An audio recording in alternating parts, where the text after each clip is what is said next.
Right guys, I'll try to keep this one short, but I think it's really important that you understand where my head was at when I came up with the idea for Just Another Moment. And it's a funny story really, because it comes from a little bit of a selfish place, and then over time it became something that I found a lot of value in, maybe making it not so selfish.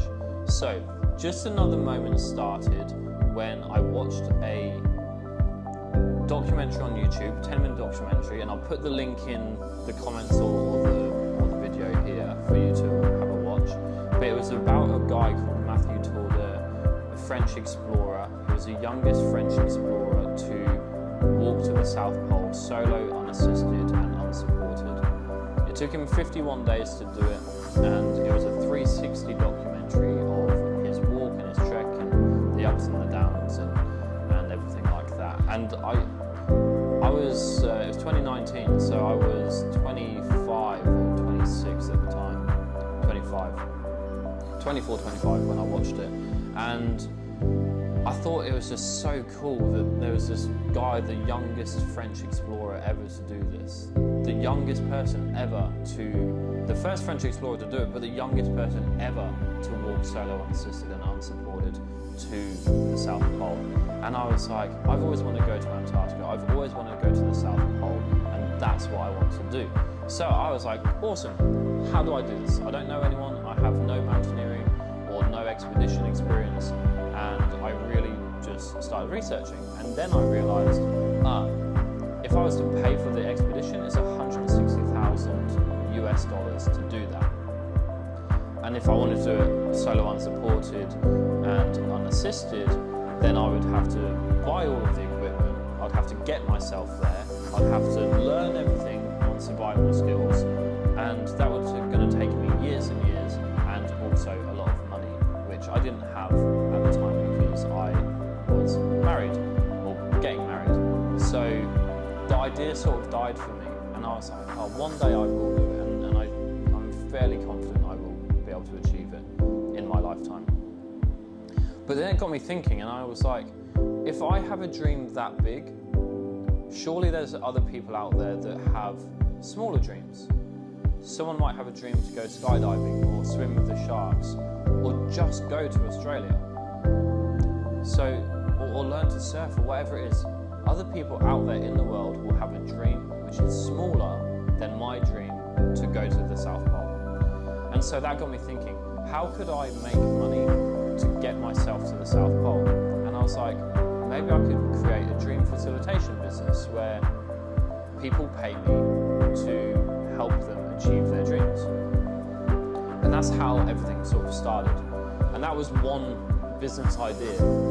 And then when I was going through my separation, I really struggled mentally, and I realized that for the last 10 years, my sole purpose and the only thing I lived for was my wife.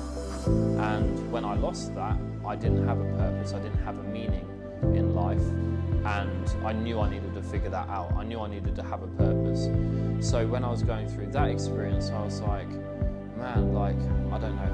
I was really depressed and suicidal and everything. And I got thinking, as I was starting to recover, I was like, how good would it be to help other people in the same position as me overcome their mental health challenges? And how can that work, and how can I do that? So then I started thinking about, if I could learn as much about mental health and I could do workshops and stuff like that, I would be able to help.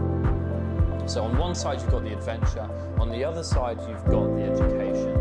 And then it really came together for me when, after I sold my house, after the separation, I decided I was going to go and volunteer, which when I looked into volunteering, I was like, oh man, this is like actually, you're giving up your time, but it's expensive. It cost me $1,000 to volunteer for just 1 week in Vietnam as an English teacher. Now, it was an amazing experience, but I was like, surely there's a way to help people volunteer cheaper as well.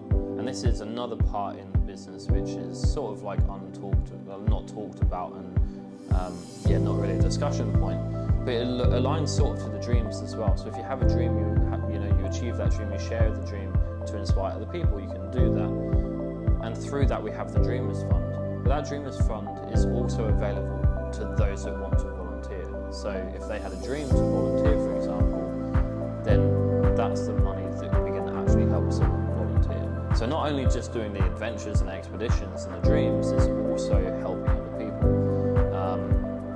And that's really important to me, because I was like, man, like, if I didn't have a really good job, if I didn't just sell my house and have a good amount of money, I would never have volunteered. I would never take 2 weeks off work to pay a bunch of money to then work for 2 weeks.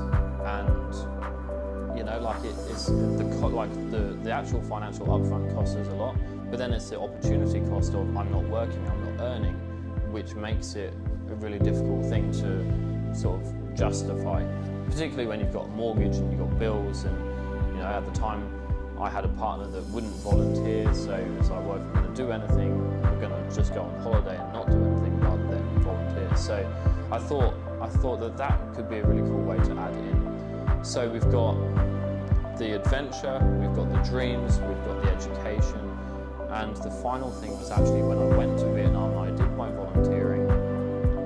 I met a group of amazing volunteers in Saigon, and they were all younger, but they were hilarious, they were really funny, they came from all parts of the world. We had people from England, we had people from Colombia, we had people from Portugal and Spain, we had some from Germany, we had some from South Africa and America, and I was just like, man, this is a really cool thing where people are coming together, they're having a shared experience, and they're learning from the experience, but they're learning from each other as well, and it sort of felt like a community.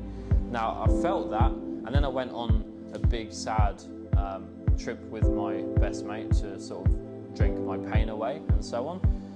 But then I came back and I signed up to this road trip in Africa, and that's where it really hit home. I got back from the road trip and I ended up living in this volunteer accommodation, and the volunteer accommodation was packed of 10 Germans, a Swiss person, someone from Greece, someone from the Netherlands, someone from England, and a couple from France. And I was like, man, like, this group were awesome.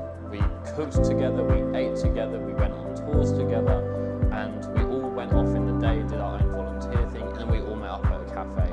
And that was the epitome of community that I was looking for. Not only are these people just good people, they're like-minded, so it was super easy to connect with everyone. Sure, we had our frustrations and stuff because we were co-living through, you know, some for 6-8 weeks, but it was just so special to be part of that. And then I was like, okay, I've got this adventure idea, I've got this education idea, community puts it all together. And through the process of volunteering in Vietnam and volunteering in Africa, being in that community, I was like, that's what it needs. It needs a community focus to bring adventure and education together all in one.